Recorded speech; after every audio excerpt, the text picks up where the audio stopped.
Damai sejahtera Allah Bapa yang melampaui segala akal, itulah yang memelihara hati dan pikiran saudara di dalam Kristus Yesus Tuhan kita. Amin. Salam sejahtera bagi kita semua.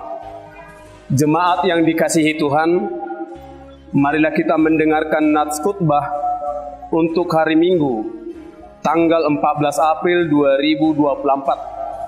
Yang tertulis di dalam kitab Mazmur pasal 4 ayat 2 sampai dengan ayat 9. Demikian bunyinya. Apabila aku berseru, jawablah aku, ya Allah, yang membenarkan aku. Di dalam kesesakan Engkau memberi kelegaan kepadaku. Kasihanilah aku dan dengarkanlah doaku. Hai orang-orang, berapa lama lagi kemuliaanku dinodai? Berapa lama lagi kamu mencintai yang sia-sia dan mencari kebohongan? Selah. Ketahuilah bahwa Tuhan telah memilih baginya seorang yang dikasihan. Tuhan mendengarkan apabila aku berseru kepadanya. Biarlah kamu marah, tetapi jangan berbuat dosa. Berkata-katalah dalam hatimu di tempat tidurmu, tetapi tetaplah diam. Selah. Persembahkanlah korban yang benar dan percayalah kepada Tuhan. Banyak orang berkata, siapa yang akan memperlihatkan yang baik kepada kita? Biarlah cahaya wajah-Mu menyinari kami, ya Tuhan. Engkau telah memberikan sukacita kepadaku lebih banyak daripada mereka ketika mereka kelimpahan gandum dan anggur. Dengan tentram aku mau membaringkan diri, lalu segera tidur, sebab hanya Engkaulah ya Tuhan yang membiarkan aku diam dengan aman. Demikianlah pembacaan firman Tuhan. Topik minggu kita, cahaya wajah Tuhan menyinari kita. Saudara yang dikasihi Tuhan, kita tidak dapat membayangkan bagaimana hidup kita jika cahaya tidak ada. Tentu kita akan tinggal dan hidup di dalam kegelapan. Kita akan merasakan berantakan dan akan kacau balau. Kita akan celaka, yang artinya apabila cahaya atau terang itu tidak ada, maka kita akan mengalami mara bahaya, bahkan kematian. Cahaya adalah sumber terang. Kehadiran cahaya menyebabkan kegelapan hilang. Meskipun cahaya itu kecil, namun kegelapan tidak dapat menutupinya.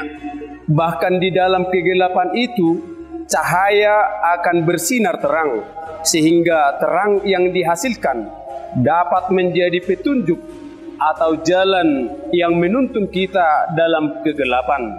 Dengan kata lain, cahaya adalah terang yang mampu mengeluarkan kita dari dalam kegelapan. Yang menjadi pertanyaan, siapa atau dari manakah sumber cahaya itu? Bapak, Ibu, Saudara yang dikasihi Tuhan, nats kita hari ini mengisahkan pengalaman pemazmur sebagai pribadi yang beriman kepada Tuhan. Meskipun pemazmur menggambarkan diri sebagai orang beriman, namun tidak berarti orang beriman itu tidak menghadapi berbagai masalah. Artinya, setiap orang di dunia ini pasti memiliki pergumulan dan penderitaan. Buidui tajaha di Yohanes 10 ayat 33 didok disi hapor suhodo japarmu di portibion. Yang artinya siapapun dan apapun status seseorang itu pasti memiliki pergumulan dan permasalahan hidup, termasuk pemazmur dalam nats ini. Tetapi justru di tengah permasalahan itulah pemazmur merasakan kasih Tuhan yang menyelamatkan hidupnya. Pemazmur mengelola kesesakan atau penderitaan yang dialaminya menjadi ruang atau peluang untuk berseru dan memohon kepada Tuhan. Kesesakan atau penderitaan yang dialami tidak dapat merusak pengharapan pemazmur kepada Tuhan, namun menjadikan kesesakan dan penderitaan itu sebagai daya dorong untuk meneguhkan keyakinan imannya kepada Tuhan. Bapak, Ibu, Saudara yang dikasihi Tuhan, pemazmur menyatakan suatu keyakinan imannya bahwa setiap doa akan mendapatkan jawaban.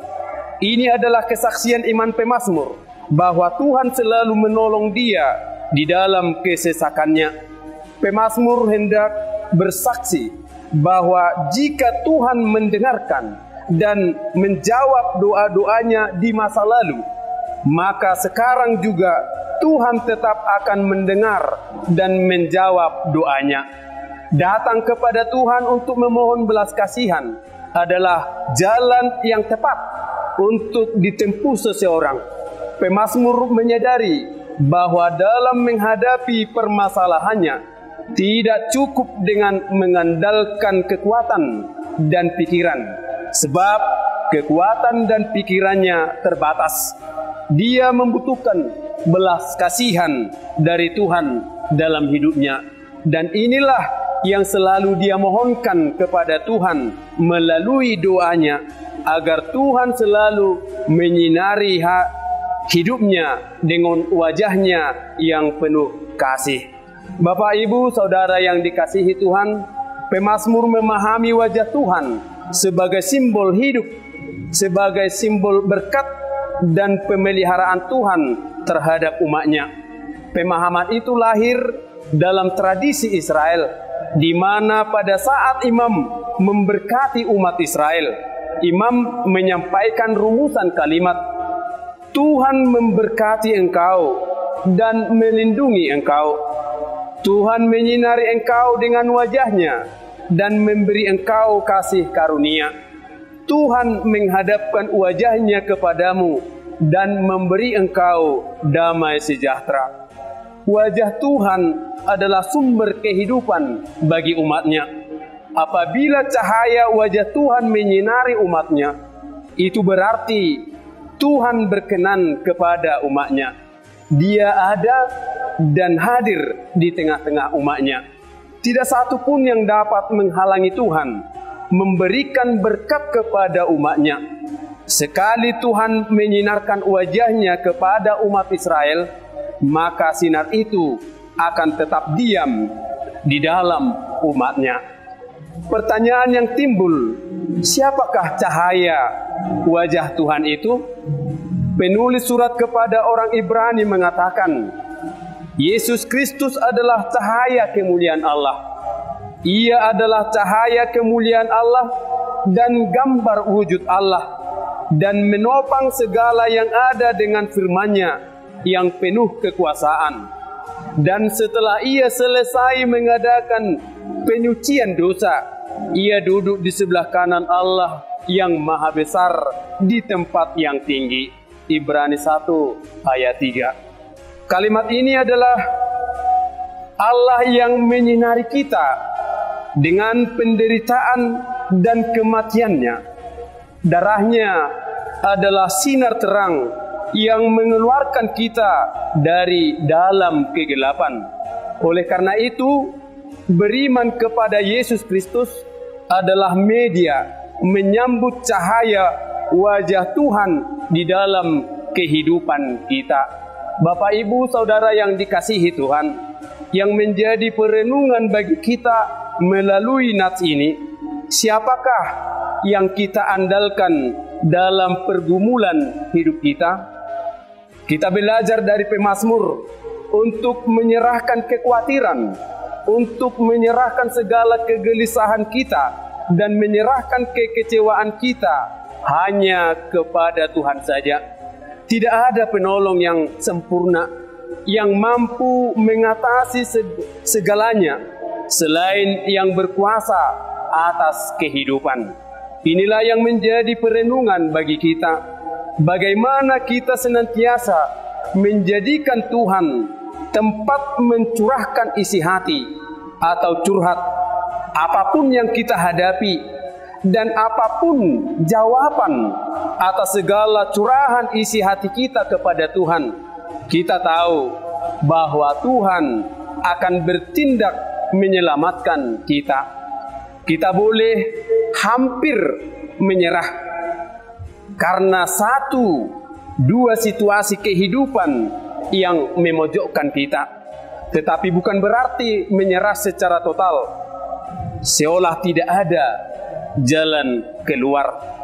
Kita dapat belajar dari pemazmur.